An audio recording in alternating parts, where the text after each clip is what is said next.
Beef chilli করার জন্য প্রথমে কিছু মাংস পরিষ্কার করে ধুয়ে লম্বা এবং পাতলা করে কেটে নিয়েছি।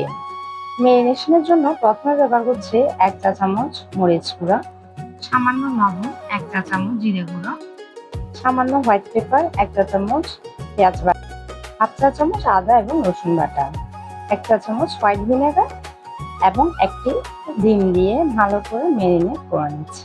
হাতে সময় থাকলে 1 ঘন্টা রেস্টে রাখবেন, পসিবল না হলে অন্তত আধা ঘন্টা রেস্টে রেখে 1 টেবিল চামচ কর্নফ্লাওয়ার অ্যাড করে দিয়ে ভালো করে মেখে তেলে ভেজে নেব।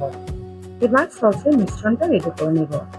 2 চা চামচ সয়া সস, 1/2 চা চামচ ওয়েস্টার সস, 2 চা চামচ টমেটো সস এবং 1 চা চামচ ম্যাগি সস দিয়ে সসের মিশ্রণটা রেডি করে নিচ্ছি।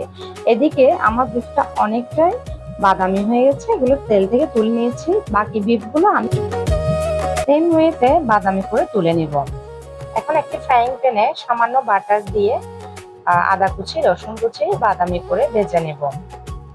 এই পর্যায়ে কিউব করা পেঁয়াজ এবং গাজর অ্যাড করে দিয়ে ভালো করে সিদ্ধ করে নেব। এই পর্যায়ে চুলার আঁচটা হাই হিটে রাখার চেষ্টা করবেন।